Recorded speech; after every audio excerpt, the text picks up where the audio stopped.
안녕하세요, 여러분. 이제 2시가 되어서 강의를 좀 시작해 보려고 하는데요. 아, 제가 이렇게 온라인으로 여러분들 만나는 건 처음이라 가지고 여러분들이 지금 이제 다 준비가 되셨는지는 제가 확인이 안 되는데 아무튼 일단 한번 시작을 해보도록 하겠습니다. 네, 안녕하세요, 여러분. 네, 이렇게 온라인으로만 여러분들을 만나게 뵙게 돼서 대단히 반갑습니다. 네, 저는 오늘 신규 사업자가 알아야 할 세법, 부가가치세, 그리고 소득세, 원천세를 주제로 강의를 하게 된 손윤정 회계사입니다. 네, 오늘 강의하러 오는 길에 날씨가 엄청 따뜻하더라고요. 좀 며칠 좀 추워가지고 이제 다시 그 패딩 잠바를 꺼내서 입고 다니고 했었는데 올라오면서도 좀 따뜻한 봄 기운을 느끼면서 왔습니다. 근데 요즘처럼 일교차가 큰 날씨에는 건강 관리가 더 중요하겠죠. 특히 이제 회계나 세무일 하시는 분들한테는 이제 1월부터 3월까지가 사실 이제 흔히 시즌이라고 불리는 아주 아주 바쁜 시기거든요. 근데 이제 이렇게 따뜻한 날씨가 딱 오면, 이제 곧 이제 바쁜 시기가 이제 끝나겠구나. 이런 생각을 하면서 힘을 내곤 합니다. 그래서 오늘 강의는 좀 새롭게 사업을 시작하시면서 세법을 처음 접하시는 분들을 위한 내용으로 준비를 했고요. 가장 기초적이고, 그리고 꼭 알아야 할 사항들을 위주로 진행을 할 예정입니다. 사업을 시작하면서 이제 제가 앞에 서두에 말했던 것 같이 봄과 같이 설레는 마음으로 꼭 필요한 세법 지식을 배우는 알뜰한 이제 보람찬 시간이 되기를 바라고요. 이제 여러분과 함께 이제 강의를 시작해 보도록 하겠습니다. 네, 일단 제가 이 화면 일단은 공유된 화면으로 보도록 하고요. 잠시만요. 네, 신규 사업자가 알아야 할 세법 이렇게 해서 1차 교시는 아이고 이게 저의 이제 경력인데요. 저는 이제 현재 지금 회계법인 청인에서 근무를 하고 있고, 이게 여러 곳에서 좀 강의를 좀 한 경력이 좀 있습니다. 네. 사진이 잘 나왔습니다. 그래서 일단은 이제 1차 교시로 신규 사업자가 알아야 할 부가세에 대해서 설명을 드리도록 하겠습니다. 세법상 사업자. 여러분, 근데 사업자라는 말은 많이 들어보셨죠? 근데 막연하게 사업을 하는 분들을 그냥 사업자라고 하는데요. 그렇다면은 제가 말하는 여기서의 세법상 사업자는 무엇을 말하는 걸까요? 네, 한번 살펴보도록 하겠습니다. 네, 세법상 사업자는 국세청 입장에서는 납세 의무가 발생하는 납세 의무자를 말합니다. 그래서 강의를 들으시는 분들 중에서는 이미 사업자 등록을 마치신 분들도 계실 거고, 아직 이제 사업 창업을 준비하면서 사업자 등록을 준비하시고 계신 분들도 있을 거라고 생각이 됩니다. 네. 이게 사업자 등록은 사업을 시작하기 위해서 이제 반드시 거쳐야 되는 절차인데요. 세법상 아주 중요한 네, 의미를 갖습니다. 그래서 사업자 등록이란 납세 의무자가 해당되는 사업자가 자신의 사업을 국세청에 등록하는 것을 말하고요. 앞으로 이야기하게 될 소득세 그리고 부가가치세 등에서 납세 의무를 정확하게 이행해야 하기 위한 기본 요건에 해당됩니다. 그래서 이제 사업 초기라서 이제 매출액이 적은데 사업자 등록을 꼭 해야 하나요? 이렇게 질문을 좀 하시는 분들도 간혹 계세요. 좀 나중에 좀 매출액 생기면 이제 좀 하면 어떨까요? 이렇게 물어보시는 분들도 계신데요. 일단은 사업자 등록을 하지 않게 되면은 이제 미등록 가산세라고 해가지고 그 미등록 기간에 발생한 매출액 1% 가산세가 부과되거나 여러 가지 좀 예상치 못한 사업 운영에 불이익을 받을 수가 있어요. 그래서 이제 국세청 시스템을 보시면 이제 전자결제라든지 거래 상대방과의 세금 계산서 등 다양한 정보를 기반으로 신고 누락 여부를 확인할 수가 있습니다. 그래서 실무적으로는 사업상 비용 처리를 하기 위해서 이제 또 사업자 통장이라든지 법인카드 그리고 뭐 발행 그리고 세금 계산서를 발행한다거나 수취하거나 이런 거를 또 좀 하셔야 되는데 이런 절차들을 하기 위해서는 반드시 사업자 등록이 완료되어야 하실 수가 있습니다. 그래서 사업자 명의의 통장 개설이라든지 세금계산서 발행 등이 사업에서 발생하는 수익과 비용의 적법한 증빙이 되기 때문에 사업자 등록이 보다 필요하다라고 이해를 하시면 될 것 같습니다. 네. 그러면 이제 사업자 등록이 되는 대상은 뭐 누가 될까요? 뒤에서 살펴볼 텐데요. 이제 일단 우선 이제 개인 사업자와 법인 사업자 모두 사업자 등록을 하셔야 됩니다. 그리고 사업을 시작한 날로부터 20일 이내에 등록을 하셔야 되고요. 그렇다면은 이제 사업을 하고 나서 20일에 등록을 한다. 그러면 사업 개시 전에 등록도 가능할까요? 네, 가능합니다. 그래서 사업자 등록 신청서에 이제 사업 예정일을 기재를 하시고 실무적으로 실제 개업 전이라도 사업자 등록을 하실 수가 있는데요. 실제로 이제 이게 세법상 권장되는 사항 중에 하나라고 이해를 하시면 됩니다. 사업을 시작하기 전에도 이제 사업자 등록을 완료하여서 관련 세금 신고랑 납부 준비를 하는 것이 좋습니다. 그래서 사업 개시 전 등록 가능한 이유는 이제 사업장을 마련하신다거나 임대를 하시거나 장비 구매를 하는 또 이제 큰 돈이 나갈 때가 있는데요. 이렇게 실제 사업 개시를 하기 전에 필요한 준비 과정에서 발생한 비용을 세법상 비용으로 인정받고 싶다. 그럴 때는 이제 세금 계산서를 이제 발급받으시는 게 가장 좋은 베스트의 증빙이 되기 때문에 이렇게 세금 계산서를 미리 발급받음으로써 준비를 하시면서 체계적으로 발생한 비용을 매입세 공제 같은 거를 받을 수 있기 때문에 사업자 등록은 가능한 한 준비를 하셔서 잊지 마시고 사전에 진행하는 것을 권장드리는 바입니다. 실무적으로 이렇게 사업자 등록을 마치게 되면 금융기관으로부터 앞에서 계속 말씀드렸지만 사업자 통장과 사업자 신용카드를 발행받아서 이제 홈택스에 등록을 하시고 이제 홈택스 등을 통해서 이제 현금 영수증 가맹점에 이제 가입을 하고 나서 이제 사업을 시작하시게 됩니다.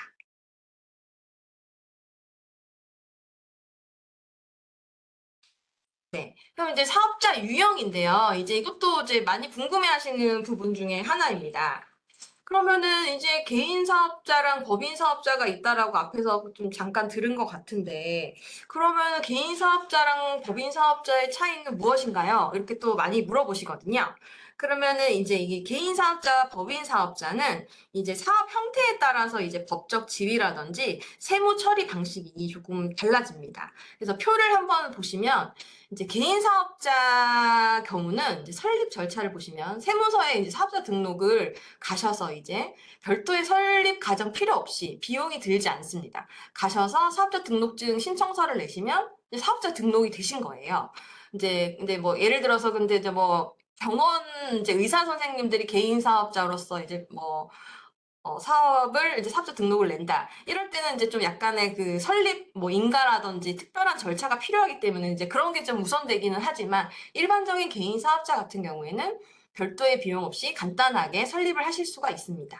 근데 이제 반면에 법인 사업자 같은 경우에는 주주가 출자를 하고 이제 법인의 대표를 확정을 지은 다음에 설립 등기를 하시고 사업자 등록을 하셔야 됩니다. 그래서 여러 가지 이런 설립 과정이 필요하고 이런 설립 과정을 거치다 보면 당연히 이제 돈이 발생을 하겠죠. 설립 비용이 발생하게 되는 여러 가지 조금 어려움이 있다. 개인이 하기에는 조금 어려움이 있다. 이렇게 이해를 하시면 될 것 같습니다. 그리고 개인 사업자 같은 경우에는 개인이 사업의 그 주체 바로 그 자체입니다. 그렇기 때문에 개인 사업자의 개인의 그 소득, 그 통장에서 사업을 하고 남는 돈은 그냥 개인 사업자의 그냥 자신의 돈이에요. 그런데 이제 법인 사업자라는 거는 소리가 안 나나요? 소리가 안 들리십니까?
아, 조사관님, 저 강의를 하고 있는데 소리가 안 들리고 화면이 갑자기 안 보인다라고 하시거든요.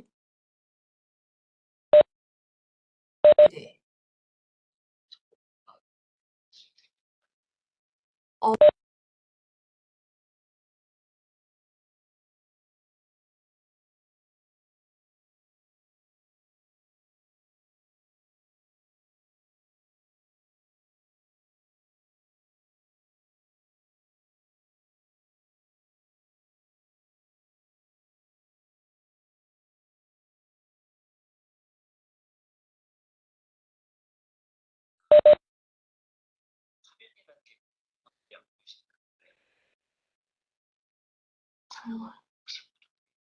네네.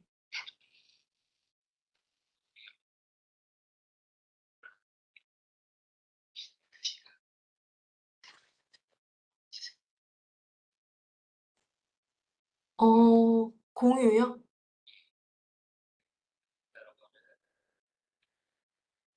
아, 네네네네. 아, 네, 알겠습니다.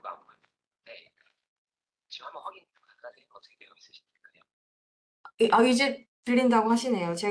제가 혹시 안 들리면 다시 또 도움을 청하겠습니다. 아, 네네네. 자료 보이시죠? 아, 네, 감사합니다. 네, 잘 보인다고 하네요. 네, 진행 다시 하겠습니다. 감사합니다. 아, 네, 제가 이렇게 조금 혼란이 있는데요. 이제 잘 들리시는 거죠? 이제 시작을 하겠습니다. 앞에 거는 이제 들렸다라고, 이 사업자 등록 중요한데 다 들으셨죠? 그래서 이제 일단은 개인 사업자랑 법인 사업자 이 부분에 대해서 설명을 드릴 수 있도록 하겠습니다. 그래서 일단은 여기 이제 개인 사업자와 법인 사업자의 차이에 대해서 이제 궁금해하시는 분들이 굉장히 많으신데요. 나는 그렇다면 이게 개인 사업자로 하는 게 좋은 것인가, 법인 사업자로 하는 것이 좋은 것인가에 대해서 이제 궁금해하시는데요.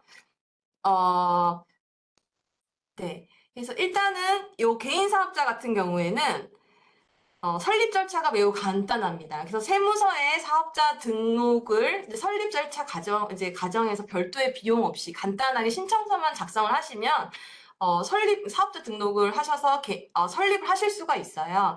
이제 사업자 등록 같은 경우에도 그냥 뭐 세무 대리인이나 이렇게 필요 없이 이제 그 세무서 가보시면은 이제 도와주시는 분들도 계시더라고요. 그래서 이제 개인 사업자 같은 경우에는 사업자 등록이나 설립 절차가 매우 간단하고 비용이 별도로 들지 않는다. 이렇게 이해를 해주시면 될 것 같습니다. 그리고 그런데 반면에 법인 사업자 같은 경우에는 조금 여러 가지의 절차가 필요한데요. 일단은 법인을 설립하기 위해서 주주들이 출자를 해야 합니다. 자본금을 내고 이 주주들 사이에서 대표자를 확정을 하시고 그리고 설립 등기를 한 다음에 사업자 등록을 하고 이런 식으로 절반의 과정을 거쳐서 시간이 매우 좀 걸리고 그리고 이런 재반의 과정을 하다 보니 설립 비용이 발생을 할 수밖에 없습니다. 그리고 개인 사업자의 소득의 기속을 보시면 네. 개인 같은 경우에는 아무래도 개인이 사업의 주체이기 때문에 모든 개인의 소득을 남는 돈은 그냥 뭐 내 돈이라고 생각을 하셔도 됩니다. 그런데 이제 법인 사업자 같은 경우에는 이제 모든 소득은 일단은 법인 기속으로 보시면 됩니다. 이게 개인 법인격이라는 인격이 지금 설립이 된 거기 때문에 주주들하고 법인하고는 이제 별도의 존재라고 생각하시면 돼요. 그래서 내가 법인을 설립했는데 이 돈을 내가 마음대로 못 한다고? 이걸 조금 약간 헷갈려 하실 수 있는데요. 있는데요. 그냥 이거는 내가 설립한 회사가 이제 내가 이제 이 회사의 주인일 뿐이지 회사에 있는 돈, 회사에서 남은 이익금 이런 거는 함부로 제가 가져갈 수는 없어요.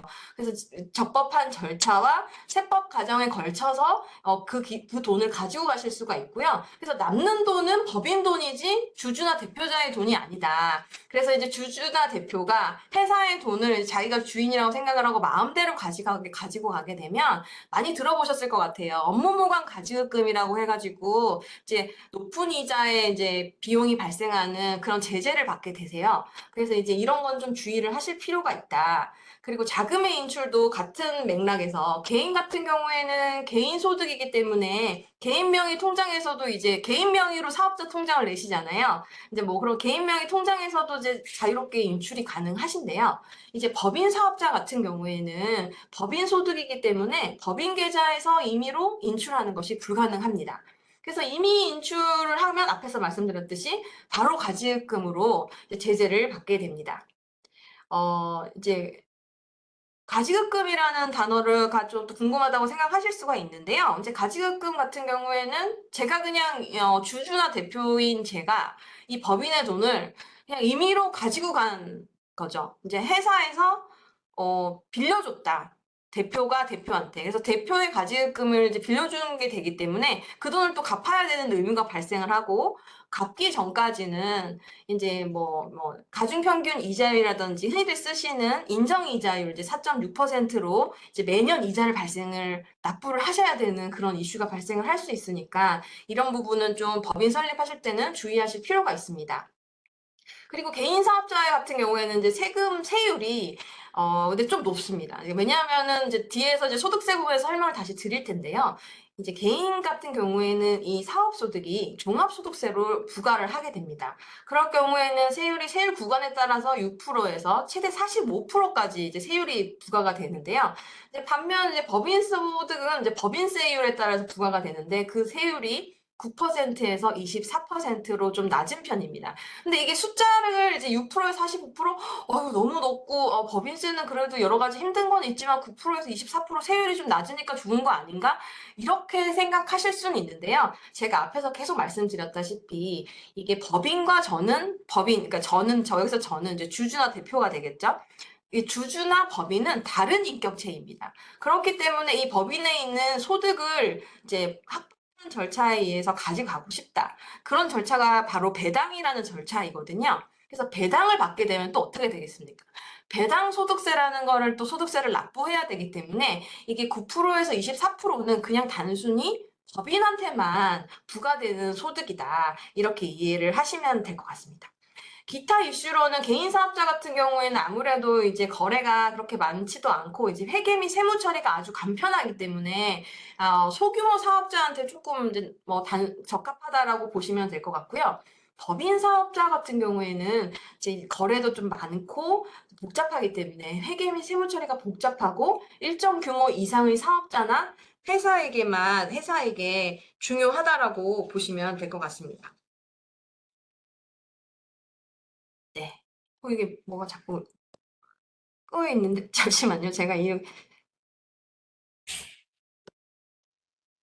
이걸 어떻게 하는지 교육을 한번 받았었는데요. 이게 좀 어렵습니다. 이게 잘 안 없어지는데 보기 불편하신가요? 일단은 좀 넘어가도 되겠죠? 네, 일단은 그렇습니다. 이렇게 해서 일단은 부가가치세가 이렇게 돼 있고 일단은 그러면 이제 지금 설명을 제가 앞에서 개인 사업자랑 법인 사업자에 대해서 설명을 한번 드렸는데요. 또 물어보시잖아요. 개인 사업자가 좋을까요? 법인 사업자가 좋을까요? 이제 이렇게 질문을 하시는데 이제 이게 각 사업 형태의 장단점은 제가 앞에서 다 설명을 드렸는데 이제 그 자기가 본인들이 이제 사업을 하시면서 이제 하고 싶어하는 거래 구조라든지 사업의 목표에 따라서 투자 규모라든지 이런 사업의 리스크라든지 이런 거를 좀 고려해서 선택하는 것이 중요하기 때문에 좀 뭔가가 좀 선뜻 선택하기 어렵다. 이렇게 하실 때는 아무래도 좀 전문가의 도움을 받아서 진행을 하시는 게 좀 좋을 것 같다는 생각을 합니다. 한번 이렇게 세팅을 하고 이제 개인 사업자에서 법인 사업자로 넘어가시기도 하는데, 뭔가가 좀 명확한 목표라든지 거래 구조가 가지고 계신다고 하시면 개인이 나을지 법인이 나을지에 대해서는 미리 좀 사전에 조사를 하시고 준비를 하신 다음에 들어가시면 훨씬 좋을 것 같습니다.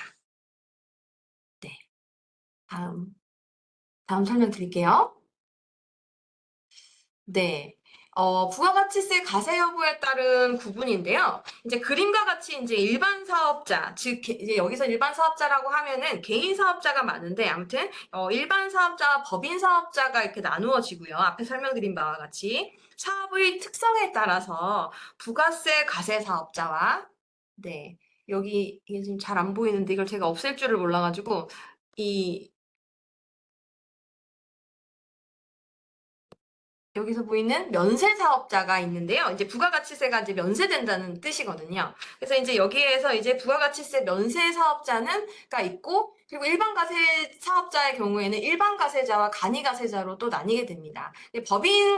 법인 사업자 같은 경우에는 아무래도 일정 규모 이상의 매출을 가지고 있기 때문에 간이 가세자는 없고요. 그렇다면은 일단은 간단하게 살펴봤을 때 나는 일반 사업자이다.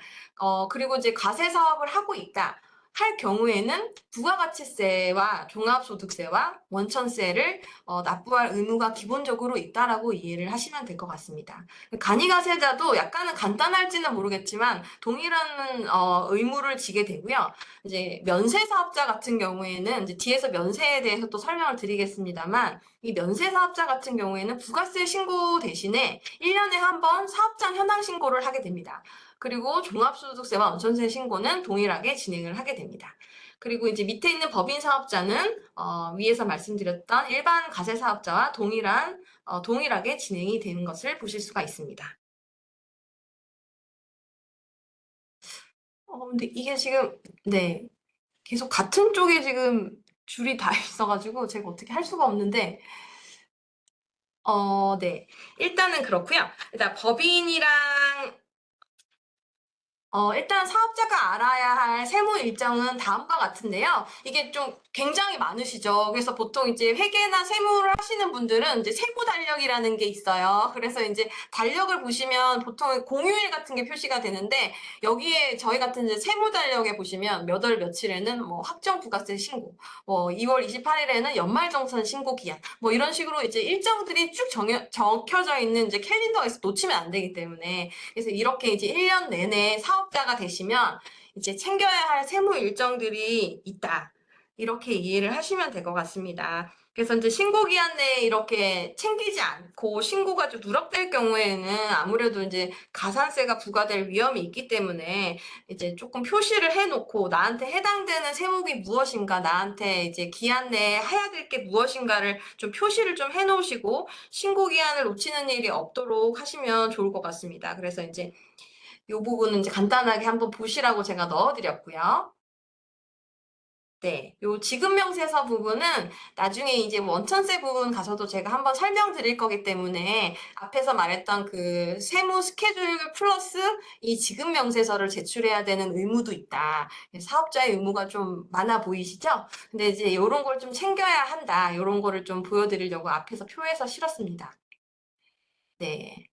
지금까지 그러면 이제 부가세라고 이제 나오는데, 그럼 지금까지 한 거는 뭐냐? 지금까지 계속 지금 한 20분 넘게 제가 좀 시간을 좀 잡아먹긴 했지만, 계속 설명했던 건 뭐냐? 그러니까 신규 사업자가 되기 위한 그 사전 절차였습니다. 지금까지 말씀을 드린 거는. 그래서 이제부터 본격적으로 부가가치세에 대해서 제가 설명을 드릴 수 있도록 하겠습니다.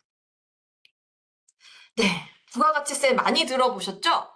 그래서 부가가치세는 저희 생활과 좀 밀접하게 관계가 돼 있는데 부가가치세라는 단어를 잘 모를 때에도 저희는 이미 납부를 하고 있었어요. 부가가치세를. 왜냐하면은 부가가치세라는 거는 제가 말씀 여기 써놓은 것처럼 소비할 때 내는 세금입니다. 그래서 소비할 때 내는 소비세를 말을 하는 건데요. 이렇게 소비자가 내야 할 부가세를 받아서 판매자가 소비자를 대신해서 국가에 납부하는 간접세금입니다. 그래서 이제 화면에 보시면은 이제 우리가 흔히 받게 되는 이제 카드 영수증인데요. 물건값이 이제 39,000원인 뭔가를 샀나 봐요. 근데 이제 자세히 좀 보시면 가세 물품 가액, 부가세 이렇게 표시되어 있는 걸 보실 수가 있으실 거예요. 그래서 이제 어 여기 보시면 세부 구성내에서 순수 물품가액 여기 27,182원은 이게 바로 여러분들의 사업자의 매출액이 되는 부분입니다. 그럼 부가세 여기 있는 2,718원은 뭔가요? 이거는 판매를 해서 그 판매자가 우리한테 그럼 니네가 좀 대신 납부해줘라고 맡긴 부가가치세입니다. 그래서 이제 맡겼다라고 하잖아요. 제가 여기 표현을 맡겼다라고 하는 건 제가 받는 돈이 아니고요. 소비자를 대신해서 이 부가세를 납부를 해줘야 되는 겁니다. 그래서 순수하게 제 장부에 잡히는 매출액은 27,182원이 되게 되는 거고요. 여기 부가세는 2,718원은 국가에 제가 그 소비자를 대신해서 납부를 하게 되는 과정을 거치게 되는 거죠. 근데 일단은 그런 과정을 거치게 되는 이런 영수증을 한번 보시면 좋을 것 같고요. 그리고 여기에서 부가가치세율은 항상 그 앞에서는 제가 몇 퍼센트에서 몇 퍼센트 간의 가세 구간이 있습니다라고 설명을 드렸는데 부가가치세는 10% 단일세율입니다. 그래서 물품 가액 곱하기 10%가 부가가치세다. 세율을 엎어서 소비자들이 부담을 하고 있다. 이렇게 이해를 해주시면 될 것 같습니다. 네, 앞에서 말씀드렸던 것처럼 이제 간접세라는 개념인데요. 이제 그림으로 표현을 한번 다시 똑같은 건데 설명드렸던 걸 해봤어요. 그래서 여기 1번에서 이제 원가, 판매가가 이제 27,182원의 10%인 2,718원이 부가세라서 합계가 29,900원을 저희가 소비자로부터 받게 됩니다. 물건을 주고 지불을 받게 되죠. 그러면은 이제 판매자는 이 매출액, 여기 원가라고 되어 있는 매출액 27,182원을 저의 소득으로 잡아서 이제 세무 신고를 하게 될 거, 소득세, 종합소득세 신고를 하게 될 것이고요.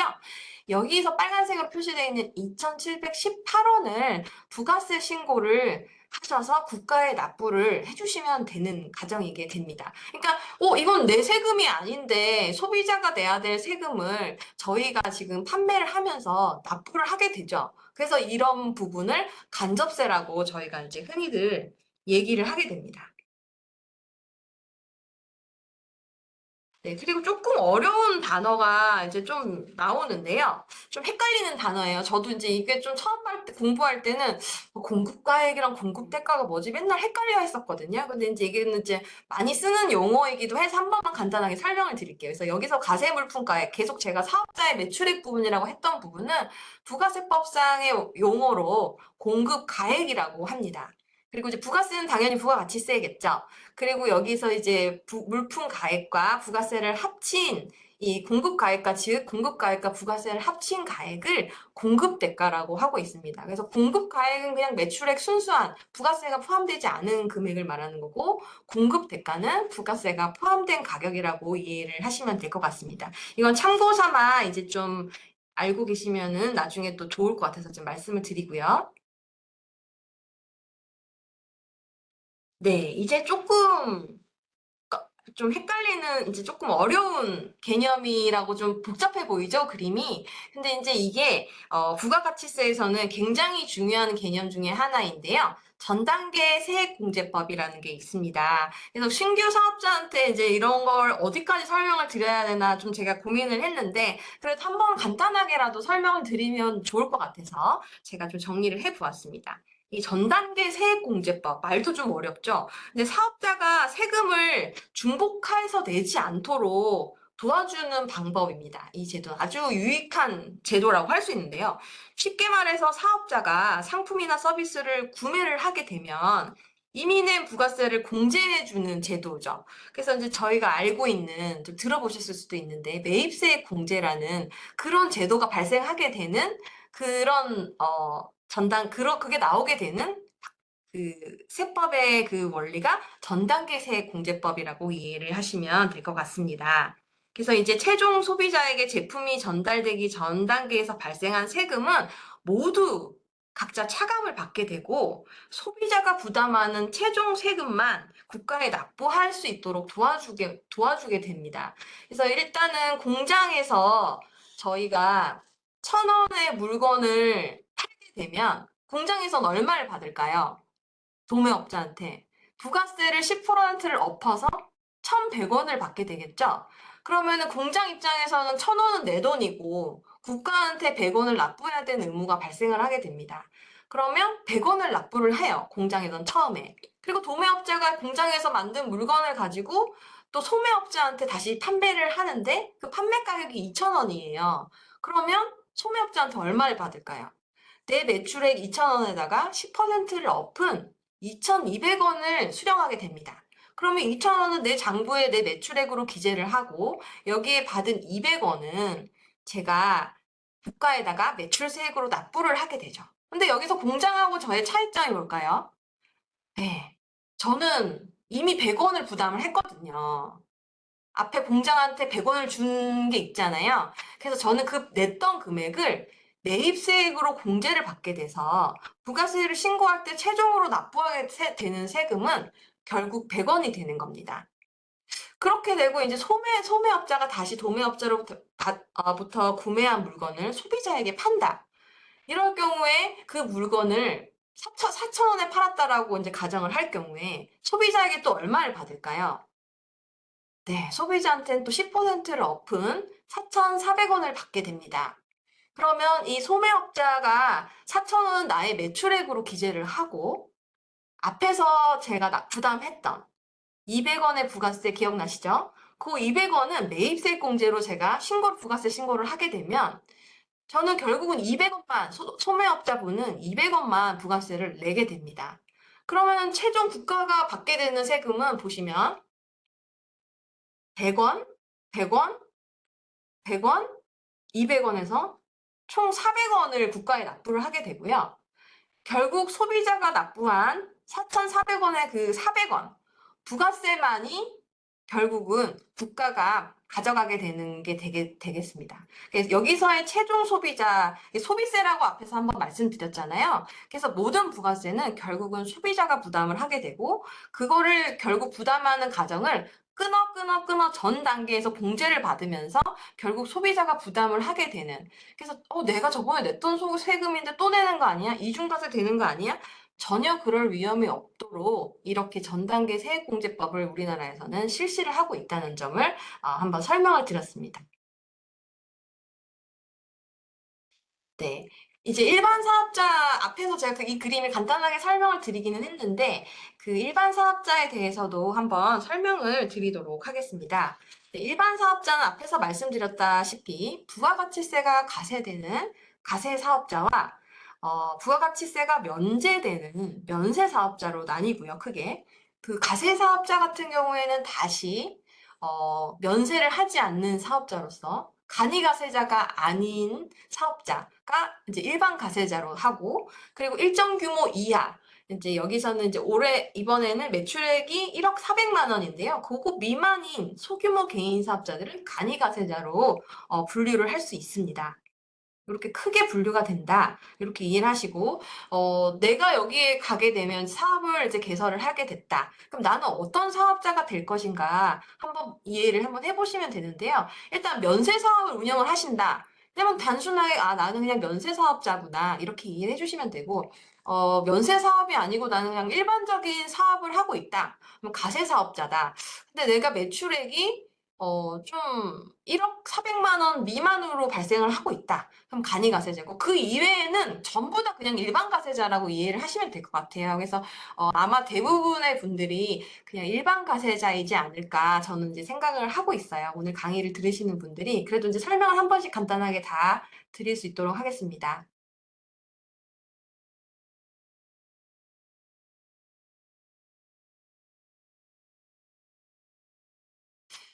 네, 일반 가세자라는 건 아까 말씀을 드렸는데 이렇게 면세되지 않는 재화나 서비스를 제공하는 사업자를 말을 합니다.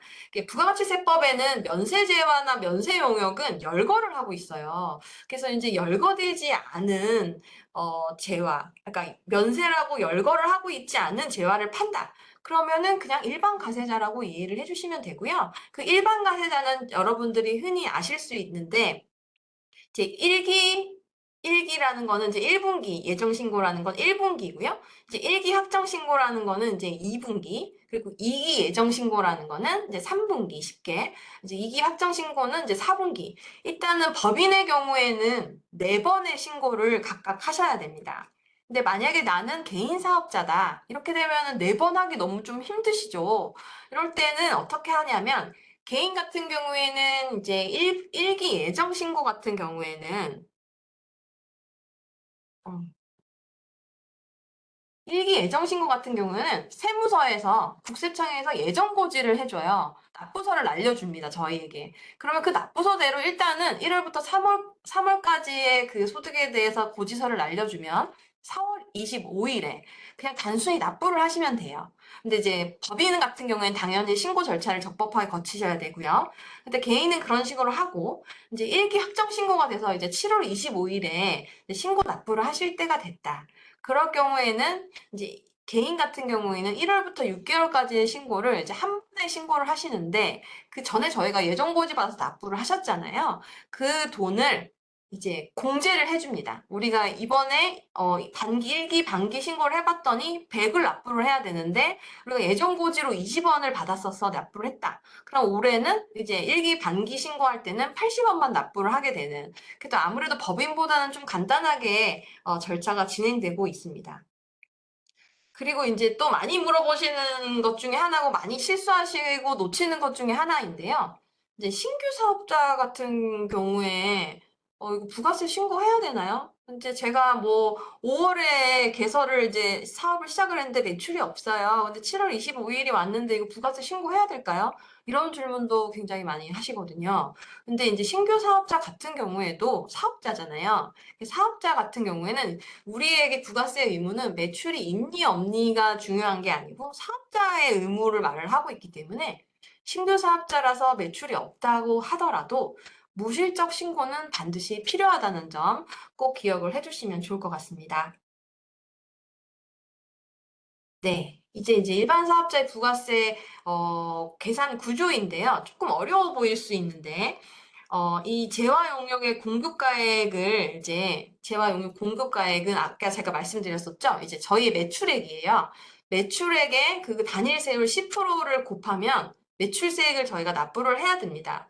근데 앞에서 제가 말씀드렸다시피 저희는 전단계 세액공제법이라는 굉장히 좋은 제도가 있잖아요. 그러면 제가 매입을 한 것, 이 매출을 발생을 하기 위해서 매입을 한 부분이 있을 거예요. 그 매입을 하고 세금계산서를 이렇게 수령하신 부분이 있는데 거기에 대해서 매입세 공제를 차감을 한 다음에 납부할 세액이 나오게 됩니다. 뒤에 뭐 예정고지 세액이라든지 가산세 부분은 일단은 뭐 좀 넘어가셔도 될 것 같고 일단 기본적으로 매출세액에서 매입세액을 차감을 하면 이제 부가세 납부할 세액이 나온다. 이렇게 기본적으로 이해를 하시면 될 것 같고요. 그러면은 이 매입세액을 그 매입할 때 제가 매입을 해서 세금계산서를 다 받으면은 세금계산서를 받는다든지 기타 증빙 서류를 받으면 다 공제가 될까요? 왠지 아닐 것 같죠? 네, 아닙니다. 그래서 이제 매입을 할 때 원래는 그 일반적으로는 공급가액의 10%를 해준다라고는 하지만 네, 불공제되는 매입세액이 있습니다. 네, 뒤에서 보시면 네. 보시면 불공제 매입세액이 있는데요. 다 해주는 게 아니다. 그래서 보시면 여러 가지를 열거하고 있어요. 매입차별 세금계산서 합격표를 제출하지 의무를 하지 않았다는 거죠. 의무를 하지 않거나 세금계산서를 수취하지 않았다거나 막 이런 경우에 해주지 않겠다는 건데 일단은 저희가 좀 가장 많이 좀 흔히 한번 제가 짚어드리고 싶은 거는 여기 이제 사업과 직접 관련이 없는 지출에 대한 매입세액입니다. 그리고 그 밑에 있는 비영업용 소형 승용차 구입과 유지에 관련된 매입세액, 그리고 그 다음 접대비 관련된 매입세액, 그리고 이제 면세는 당연히 안 해주겠죠. 그리고 토지도 당연히 면세니까 공제 안 해주고요. 그리고 등록하기 전 매입세. 근데 등록하기 전에 하면은 권장사항이라고 그랬는데 여기서 안 해주면 어떡하나요? 라고 또 질문하실 수 있는데 이제 등록 신청일로부터 역산해서 이제 20일 이내의 거는 공제가 가능하거든요. 그러니까 이제 너무 빨리 사업자 등록만 내놓는 것도 사실은 안 되겠죠. 너무 거래가 없어지니까. 그러니까 한 20일 정도 사업 준비 기간을 인정을 해주겠다. 이런 의미라고 보시면 되고요. 그 사업과 이제 관련 없는 지출에 대해서는 제가 좀 한마디 좀 드리려고 하는데, 이제 여기 강의 들으시는 분들은 이제 그런 분들이 없겠지만, 각 보다 보면은 사업이랑 직접 관련이 없는 이제 가사 관련 물품이라든지 기타 등등의 물건을 사시고 사업 비용으로 처리하시면서 공제 신청을 하시는 분들이 계세요. 근데 이제 요즘에는 근데 옛날에는 좀 됐을지 잘 모르겠습니다. 근데 요즘에 그 보셨는지 모르겠는데 홈택스에 그 신고도움 서비스라는 제도가 있어요. 원래 그전부터도 있었는데 요즘에는 이게 오픈을 많이 해주더라고요. 그리고 이제 사업자한테 신고도움 서비스로 해서 알림장 같은 서면 안내문을 보내준다든지 이런 거를 하고 있는데요. 거기를 보면, 굉장합니다. 내가 뭔 일을 했는지 국세청은 알고 있습니다. 그래서 이제 그 내가 사용한 비용이라든지 부가가치세 매출이나 매입에 관련된 분석을 좀 미리 해주면서 너 이런 거 했던데 이거는 좀 더 업무무관 비용인지 한번 확인해봐. 그리고 너 이거 카드 사용액 중에서 이거 가사 관련 비용 아니야? 그거 한번 확인해봐. 이런 식으로 가이드가 쭉 오기 때문에 어 이제 좀 그런 안내 통지를 해주고 있다. 그래서 우리가 이제 이런 거는 좀 주의해서 쓸 필요가 있다는 점을 한번 꼭 말씀을 드리고 싶었습니다. 그래서 이제 이제 예시를 드는 게 이제 그 홈택스에도 나와 있는 부분인데요. 신변 자판, 가정용품을 구입을 했다. 그러니까 이제 그게 이제 업종별로도 이게 조회가 되고 이제 분석이 되고 이렇게 하다 보니까 의료용 기구를 샀다든지 화장품 구입을 했다. 예술품 등을 구입했다. 그렇게 신변 자판이나 가정용품이라고 좀 분류를 하고 있어요. 국세청 홈택스에서는. 그리고 나랑 업무랑 무관한 업소를 이용했다. 예를 들어서 저는 그냥 일반적인 제조업인데 스포츠 교육기관에 간 거예요. 골프를 배운다든지 아니면 스포츠 클럽에 등록을 했다든지 회사 돈으로 그런 것도 다 이제 업종별로 분석이 되기 때문에 그게 분석이 되고요. 개인적으로 이제 병원을 간 돈을 좀 썼다. 그럼 병원 업종이 또 다 불러오겠죠. 그러면 얘네들이 홈택스에서 신고도움이 분석을 하면서 이런 거는 좀 주의해서 네가 조정하고 신고 좀 해봐. 이렇게 알려준다.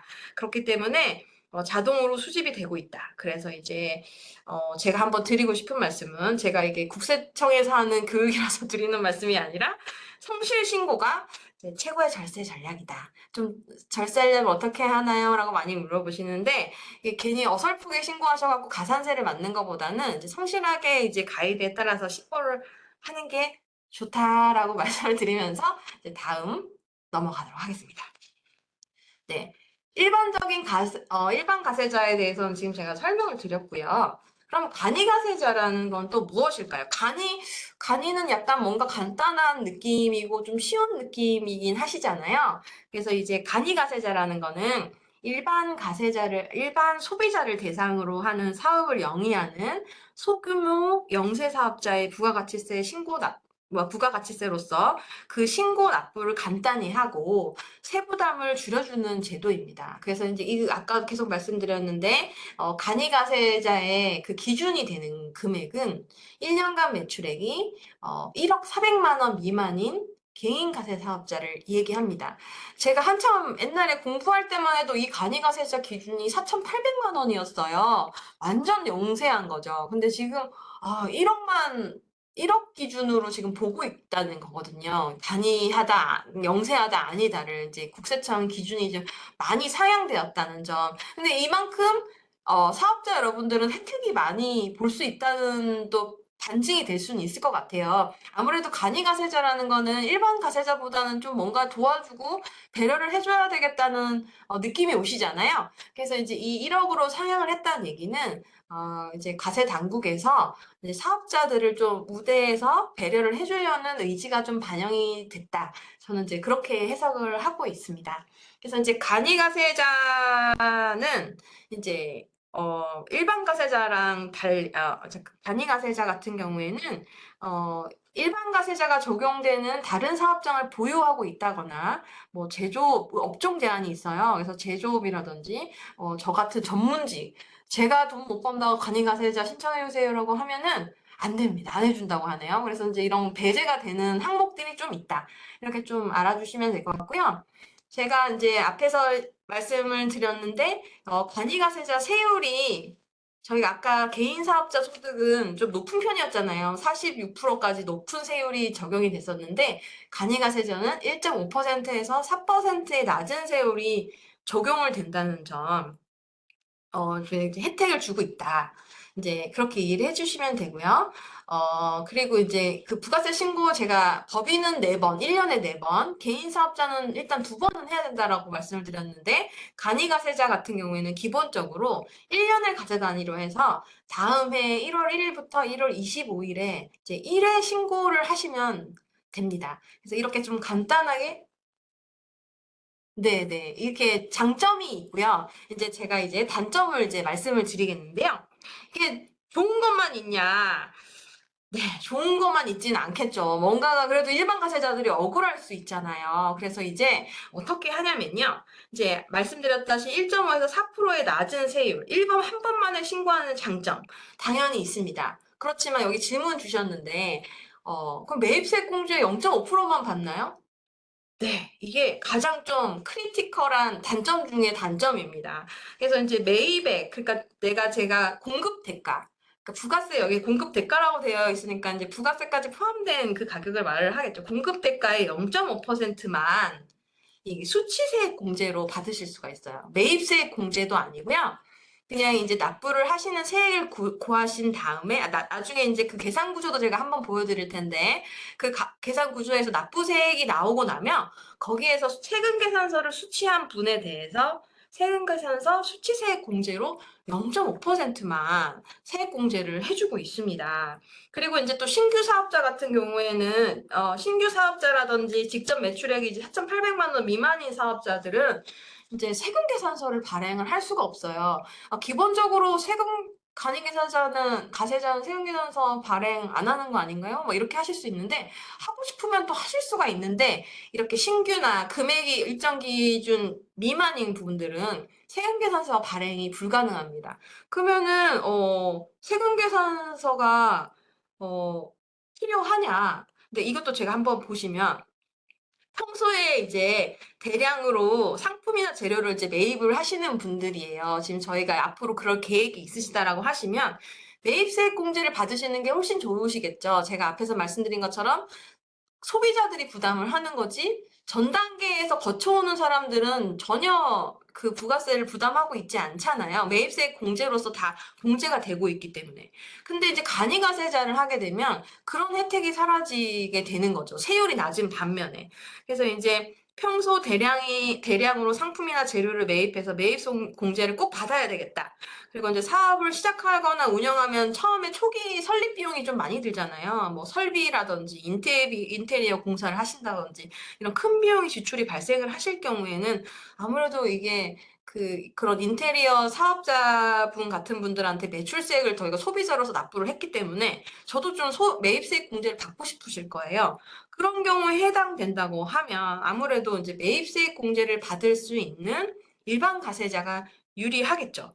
그리고 이제 앞에서 제가 계속 말씀드렸던 것처럼 뭐 직접 매출액이 4,800만 원 미만, 그래서 세금계산서를 발행할 수가 없어요. 이거 제가 이렇게 말씀을 드렸는데 그게 왜 단점이 될까요?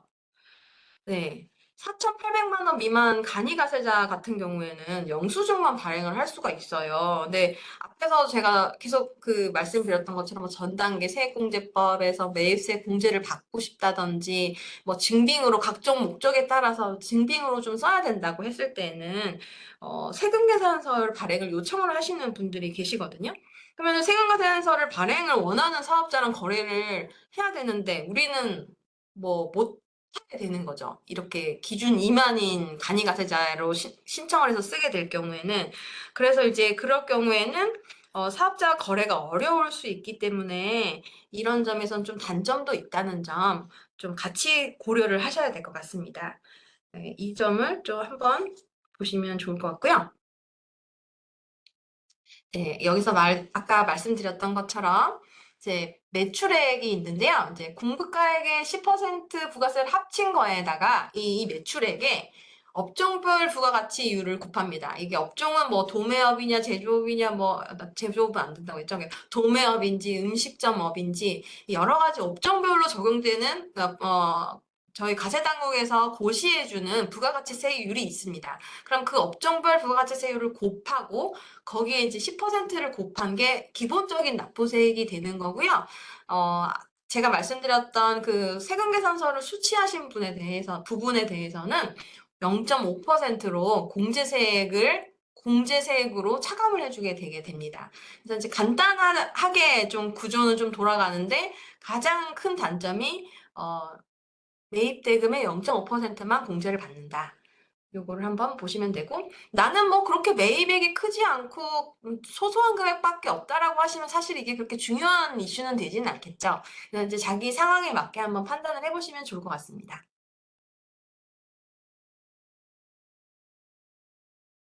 네, 앞에서 말씀드렸던 업종별 부가치율인데요. 여기 보시면은 이제 내가 소매업인지, 뭐, 숙박업을 하는지, 뭐, 여러 가지 음식점업인지에 따라서 이 부가치율은 일단은 이제 고시가 되고 있다는 점. 보시면서 여기에다가 내 매출액에다 곱하는 부가가치세율을 곱하고 거기에 10%를 납부세액을 기본적으로 한다. 이렇게 이해를 하시면 될 것 같습니다. 간이가세자는 그 부가가치세 납부세액 계산하는 게 굉장히 간단하죠. 네, 이렇게 보시면 될 것 같고. 네, 요거는 앞에서 제가 한번 다 설명을 드렸던 건데 어떤 게 유리할까요? 이게 질문 워낙 많이 받다 보니까 이게 한 번 더 제가 정리를 해서 여기 정리를 해 보았습니다. 넘어가도록 할게요. 그러면 이제 뭐 일반 가세자에서 어, 질문이 이제 들어오셨는데 신규 사업자는 세금계산서 발행이 안 된다고 했는데 세금 거래처에서 혹시 그 간이가세자이실까요? 그 간이가세자는 아니신 거죠?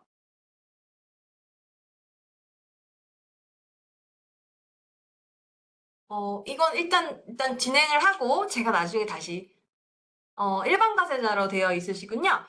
그래서 일반 가세자시기 때문에 세금계산서 요청을 하셔가지고 발행하는 거는 이제 문제는 없고요. 이제 요거랑 이제 연동해서 한번 보시면 좋을 것 같아요. 그래서 일단 이제 보통 다 일반 가세자로 일단 시작을 하게 되거든요. 그래서 이제 일반 가세자로 이제 시작을 했는데 내가 이제 사업을 하다 보니까 네. 연 매출액이 1억 400만 원, 오탈자 같습니다. 어, 1억 400만 원이 미만이면, 다음에 이제, 그 해가 미만이면, 다음에 7월 1일 이후부터 저는 간이가세자로 전환이 되는 겁니다. 간이가세자였는데, 내 연매출이 갑자기 장사가 너무 잘 돼서 1억 400만 원이 넘었다. 그럼 바로 이렇게 전환이 되는 건 아니고요. 다음에 7월 1일 이후부터 일반 가세자로 전환이 되기 때문에 그 기간 사이에 아마 있으셔서 그렇게 큰 문제는 되진 않을 것 같거든요. 그래서 이제 전환되는 시기가 있다. 바로 전환되진 않는다는 점, 한번 보시면 좋을 것 같습니다. 네. 그리고, 어, 아무튼 이제 그 간이 가세자냐 일반 가세자로 하느냐에 대한 이슈는 또 많이 궁금해하시는 이슈세요. 개인 사업자가 좋아요, 법인 사업자가 좋아요, 만큼 많이 하시는 질문인데 이게 이제 결론적으로 이제 여러 가지 장단점이 있기 때문에 각자의 그 업종이라든지 그 또 업종률이 또 있잖아요. 또 너무 높으면 또 이게 사실 계산해 보는 게 또 나을 수가 있거든요. 그래서 이제 장단점이 있기 때문에 본인의 상황에 맞게 이렇게 진행을 하시는 걸 추천을 드립니다. 이제 일반 가세자 중에서 부가가치세가 가세되는 가세사업자 말고 면세사업자는 무엇인가 이 부분에 대해서 설명을 드리도록 하겠습니다. 네, 면세사업자 계속 저 앞에서 말씀을 한번 드렸는데 부가가치세법상 면세는요. 이게 그 세법상 열거가 되어 있습니다. 그래서 지금 1번 기초생활 필수품, 국민후생 용역 등 부가세가 붙지 않는 물건을 팔거나 서비스를 제공하는 사업자가 당연히 이제 면세 사업자가 되죠. 면세 용품을 판다는 얘기겠죠. 그래서 이제 요 면세라는 거는 면세 단계에서 부가가치세가 면세가 되기 때문에 소비자들이 부담할 부가세가 없게 되죠. 최종 담세자인 최종 소비자가 부담하는 세금이 줄어들게 되면서 이 최종 소비자의 세부담을 경감시키기 위한 제도로 이제 등장을 했어요. 그렇다는 의미는 어떤 물품이 면세일 확률이 높을까요? 네. 소비자들이 부담 없이 쓸 수 있도록 이 필수적인 것, 생활의 필수적인 것은 아무래도 면세해 주는 게 좋겠죠. 그렇다 보니까 이제 기초생활 필수품이라고 이제 되어 있는 국민 후생 용역 요런 거 부분에 대해서는 이제 면세를 해 주고 있다. 기본적인 논리는 그렇습니다. 그래서 이제 면세 제화가 이렇게 있고요. 이제 면세 제화 보시면은 뭐 수돗물이라든지 옛날에는 이제 연탄이랑 이런 거 많이 쓰셨으니까 이제 좀 옛날 세법에 기재되어 있던 게 아직까지 없어지진 않았는데 아직도 이제 연탄 쓰시는 분들 계시거든요. 그래서 이제 연탄이라든지 도서, 신문, 그리고 토지, 그리고 이제 뭐 농축산물, 가공되지 않은 농축산물, 뭐 이런 게 있을 수 있고, 그리고 의료 보건 용역 같은 경우에도 꼭 필수적인 거잖아요. 이게 돈이 없어도 의료 보건 서비스는 받아야 하기 때문에 부가세를 부과하지 않음으로써 이런 부분에 대해서는 조금 소비자의 세부담을 경감시키는 제도로 활용되고 있다. 그렇게 이해를 하시면 될 것 같습니다. 그래서 이제 부가가치세법상 면세제화랑 용역이 열거가 되어 있기 때문에 부가가치세법상 열거된 면세제화 또는 용역이 아닌 경우에는 제가 이렇게 앞에서 말씀드렸던 이렇게 세법에 열거되지 않은 면세는 다음과 같다라고 해서 열거되지 않은 건 전부 과세되는 과세사업이라고 보시면 될 것 같습니다. 그래서 앞에 한번 말씀드렸다시피 부가세 신고는 별도로 뭐 1년에 4번 또는 2번을 하지는 않지만 이제 매년 한 번 신고를 하셔야 되는데 2월 10일까지 사업장 현황 신고를 필수적으로 하셔야 되고요. 당연히 이제 면세는 세부담이 그 최종 소비자의 세부담을 경감시키는 제도라고 말씀을 드렸으니까 매입세 공제는 없습니다. 그래서 면세 제품에 대해서는 매입소액을 공제 받으실 수가 없고요. 뭐 예를 들어서 저희가 우편 같은 것도 이제 보험, 금융 용역 이렇게 해서 이제 우편 요금을 쓸 때도 보면은 부가가치세를 그런 부분은 아무리 사업과 관련된 걸로 우편을 발송을 하더라도 부가가치세가 없거든요. 그래서 그런 부분은 이제 매입세액이 공제가 되지 않는 거죠. 예를 들자면 그런 식으로 돼. 그 대신에 이제 뭐 매입세액을 포함해서는 돈이 나가긴 나갔으니까 경비로는 인정받으실 수 있다는 점. 조금 차이는 있죠. 일반 가세자 같은 경우에는 부가세 같은 경우에는 매출이나 매입을 타지 않는 이제 별도의 계정, 부가가치세 대급금이나 예수금이라는 계정으로 해서 내 돈이 아닌 것처럼 처리를 하는 반면에 이 면세사업하는 경우에는 비용으로 인정을 받고 있다. 이렇게 이해를 하시면 되고 나중에 뒤에서 제가 한번 설명을 드릴 건데요. 이제 세금계산서를 일반적으로 발행을 하시는데 면세사업자 같은 경우에는 계산서를 발급하고 교부받는 그런 의무가 있습니다. 그래서 그렇게 이해를 해주시면 될 것 같고요. 네, 요게 이제 신고서인데요. 이제 보이시나요? 제가 지금 앞에서 설명드린 그 가세 구조가 이 신고서에 오롯이 다 들어가 있어요. 이렇게 보시면 되게 어려워 보이시잖아요. 근데 여기 보시면은, 이게 좀 되면 좋은데.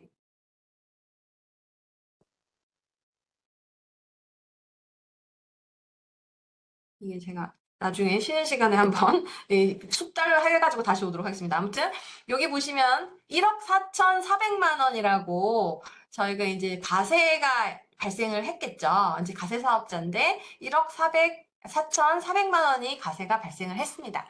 그럼 여기에 10%인 1,440만 원이 부가세가 발생을 하게 되는데요. 저희의 매출액은 뭘까요? 네, 여기서 우리의 매출액은 1억 4,400만 원입니다. 그러면은 우리는 1억 4,400만 원만 받으면 될까요? 제가 계속 말씀드리고 있는데 여기에서는 1억 4,400만 원 더하기 1,440만 원을 한 돈을 저희가 수령을 해야 됩니다. 그러면은 1,500, 이 계산 80, 아니죠. 1억 8,800만 원인가요? 제가 지금 계산이 안 되는데 아무튼 이런 합친 금액을 수령을 하신 다음에 부가 매출액이 1억 4,400만 원은 내 매출액으로 인식을 하고 나는 여기에 10%를 이제 국세청한테 너네 가세당국한테 납부를 할게 라고 신고를 하는 과정입니다. 그래서 여기서 1,440만 원은 내 돈이 아니다. 받았지만 내 돈이 아니고 납부를 해줘야 되는 돈이다. 이렇게 앞에서 그렇게 설명을 드렸었죠? 그리고 이제 매입세액 부분을 보시면 이제 여러 가지 이제 뭐 고정자산, 세금계산서 수치분도 이제 일반적으로 매입을 했는지, 고정자산을 매입을 했는지 이렇게 표시가 다 구분 표시가 되어 있고요. 여러 가지로 이제 해서 제가, 세금의 600, 부가세를 매입세 공제받을 대상 금액이 682만 5,229원을 공제받을 수가 있게 됩니다.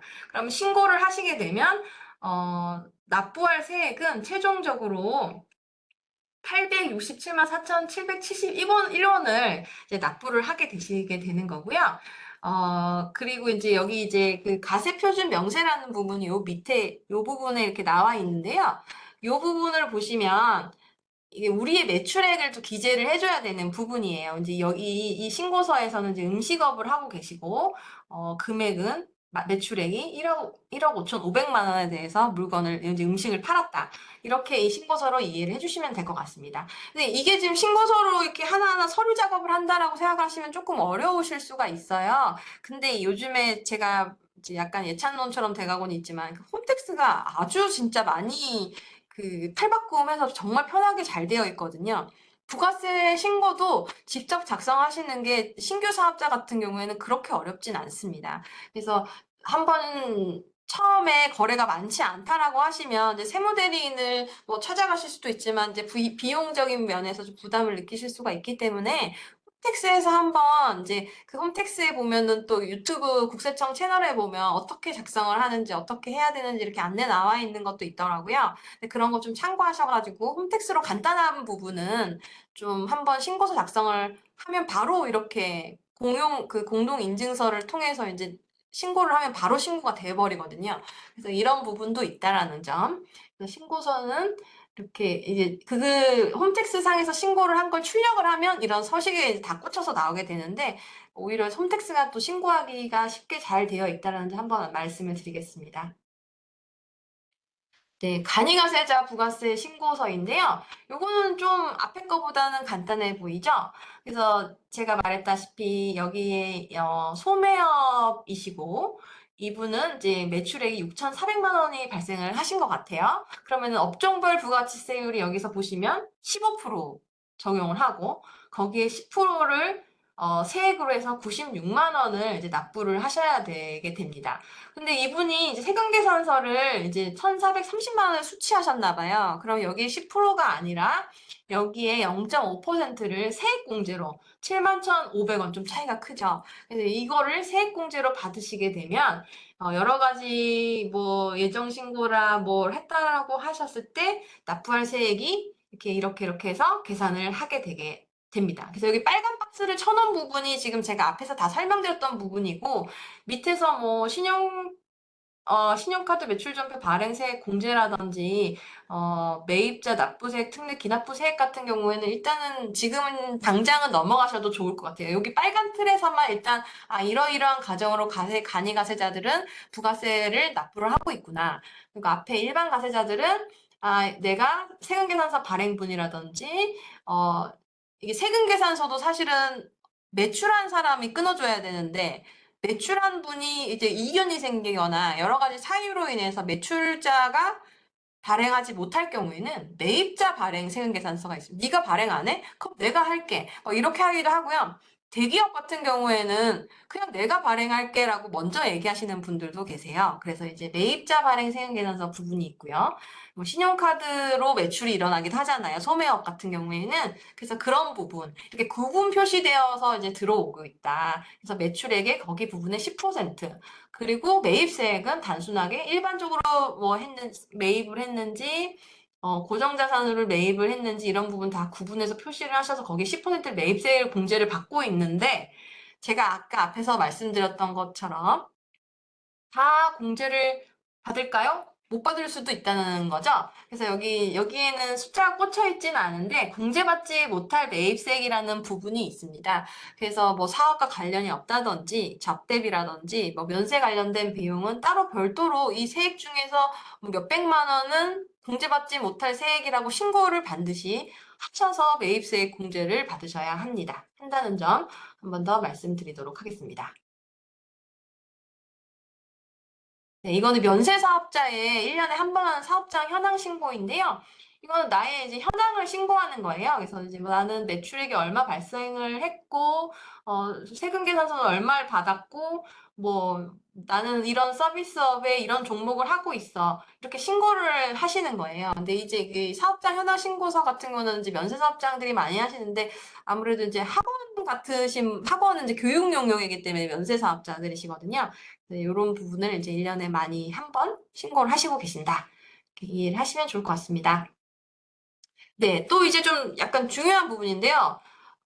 세금 계산서가 또 아까 계속 이제 매출세액과 매입세액에서의 그 핵심 용어이잖아요. 세금 계산서를 발행을 했어? 세금 계산서 좀 발행해 주세요. 막 요청도 많이 하고, 수령했는지 이런 게 굉장히 중요하거든요.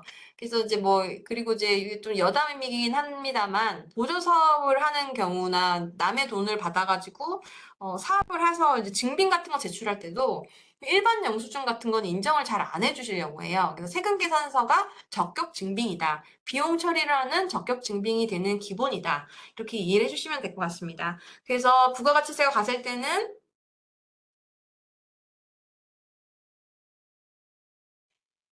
어, 축산물은 이제 잠깐 질문이 들어와서 답변을 하고 갈 텐데요.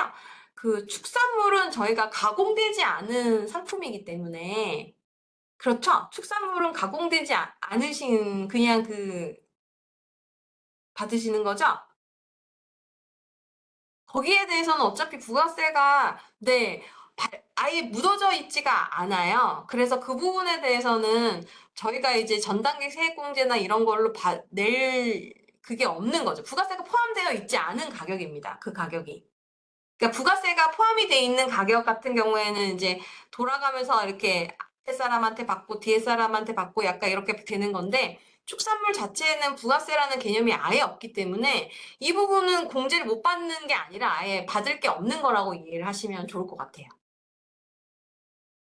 네. 그 대신에 이제 그 축산물을 매입한 그 부분에 대해서는 일단은 뭐다 비용 처리는 하실 수 있는 거고, 네. 그렇게 이해를 하시면 될 것 같습니다. 그리고 이제 세금 계산서로 다시 넘어갈 텐데요. 세금 계산서는 이제 여기 보시면 가세되는 재화 또는 용역을 공급하는 사업자가 이를 공급받는 자로부터 부가가치세를 거래 징수하고 그 거래 내용과 거래 징수 사실을 증명하기 위해서 교부하는 증서를 얘기합니다. 그래서 이제 여기서 또 반드시 중요한 부분인데요. 제가 이게 펜이 된다면 이게 별표를 하나 치고 싶은데 지금 제가 펜이 잘 안 돼가지고 필요적 기재사항이라는 게 있습니다. 필요적 기재사항이 무엇인가요? 이렇게 물어보시는데 공급자의 내가 매출하는 사람이라면 나의 사업자 등록번호, 내 이름, 그리고 공급받는 사람, 사는 사람의 그 사업자 등록번호, 그리고 얼마에 사는지, 그리고 부가가치세는 얼마인지, 언제 이걸 팔았는지, 작성 연월일, 이런 부분은 반드시 제대로 기재를 꼭 해야 되는 부분입니다. 그럼 이런 부분이 누락됐다, 기재가 되지 않았다. 그럴 경우에는 어떻게 될까요? 이게 이렇게 될 경우에는 사실과 다른 세관계산서로 취급을 하게 됩니다. 그렇게 되면은 세금계산서로 이제 효력이 인정되지 않을 수가 있거든요. 그래서 필요적 기재사항 부분에 대해서는 또 보고 또 계속 확인을 하고 발행을 하시고 수치를 하시는 거를 권장드리겠습니다. 네, 이 화면은 홈택스에서 세금계산서 발행하는 그 화면샷을 제가 이렇게 찍은 건데요. 여기 보시면은 이제 앞에서 말씀드렸던 것처럼 여기 공급자 칸이 있어요. 네, 이 공급자 칸은 제가 이게 제 아이디로 들어갔을 거니까 딱 발행을 누르는 순간 기본값이 이렇게 뜹니다. 요 부분은 기본적으로 세팅이 되어 있습니다. 제 자료로. 그리고 이 작성 일자, 아까 작성 연월일이 필수 자료라고 필수 요인이라고 말씀드렸잖아요. 그래서 언제 거래, 언제 공급을 했는지 요 일자가 굉장히 또 중요한 기준이 됩니다. 그래서 요거를 일단 제가 설정을 해주시면 되고요. 그 다음에 이 세금계산서를 받을 분, 이 우리와 거래해서 우리한테 돈을 줄 사람, 우리의 매입자 부분의 정보를 쓰는 건데요. 이 사람한테 저희가 세금계산서를 발행을 해주는 거죠. 이 공급받는 자 부분에. 그래서 거래를 할 때 그 부분에 사업자 등록증을 많이 받으셔가지고 등록번호를 넣으시고 확인을 누르셔서 정상적인 사업자입니다. 이렇게 팝업이 뜨거든요. 그럼 한번 확인을 누르시고 상호와 성명, 이 빨간색으로 되어 있잖아요. 여기 이제 필수인데 잘 쓰신 다음에 여기 이메일은 이 회사에서 이 세금계산서를 받으실 분의 이메일을 적어주시고 여기 또 밑에 이 박스가 또 중요한 필수 요인인데요.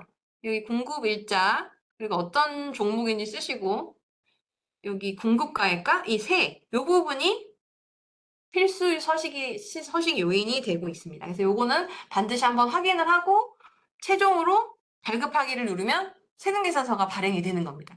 그렇게 어렵지 않으시죠? 옛날에 이렇게 세금계산서 발행이 이렇게 쉽게 안 될 때는 종이 세금계산서도 많이 발행하고 받으셨어요. 근데 그 부분은 좀 인정을 좀 잘 안 해주는 분위기이기 때문에 그렇게 어렵지 않기 때문에 전자세금계산서를 발행을 하시는 거를 이제 추천을 드리고 있습니다. 그리고 그렇게 생각보다 어렵지 않다. 복잡해 보이지만 한두 번 해보면 그렇게 어렵지 않다. 이렇게 말씀을 드리고요. 요게 아까 말씀드렸던 종이계산서인데 이제 어떤 사무실 같은 이제 조금 나이 드신 분들이 이렇게 가지고 계신 분들은 세금계산서 발행해달라고 하면 이렇게 종이에다가 간혹 주시긴 하세요. 근데 종이 세금계산서라고 발행을 못 받는 거는 공제를 못 받거나 하는 건 아닌데요. 이게 제가 나중에 신고를 할 때 수기로 치면 되기는 하거든요. 근데 못 받는 건 아니지만 이게 종이 세금계산서가 너무 많이 이렇게 수치를 하거나 이렇게 좀 거래가 발생을 하게 되면 아무래도 조금 리스크는 하겠죠. 그 과세관청에서 볼 때는 종이 세금계산서가 많다는 의미는 뭔가 좀 뭐라고 해야 될까요? 좀 특수한 상황에 있지 않나라고 생각을 하면서 좀 들여다볼 여지가 생기게 되거든요. 그러니까 이제 많이 거래를 할 때 쓰지는 않는다는 점을 좀 말씀을 드리겠습니다. 그렇죠. 공제가 안 되는 건 아닙니다. 종이계산서라도. 그래서 한번 말씀을 드렸고요. 네, 가산세 부분은 이렇게 종류가 많습니다. 근데 여러 가지 이제 사업자 등록을 하지 않았을 때 얼마, 허위로 등록했을 때 얼마, 세금에서 미발행했을 때 얼마, 이렇게 쭉 종류가 여러 가지가 있는데요. 가장 많이 흔히들 실수하시고 많이 받는 가산세가요. 여기 중에서 매출 관련돼서는 세금계산서 여기 지연제출가산세 보이시죠? 여기 매출처별 학교표 지연제출가산세 이 부분이 이제 생에서 지연발급 이런 부분이 있는데요. 이제 그 세금계산서 같은 경우에는 원칙이 2월 달에 거래가 일어났으면 당월하고 플러스 다음 달 10일, 즉 2월 거래라고 하면 3월 10일까지는 반드시 세금계산서를 발행하셔야 됩니다.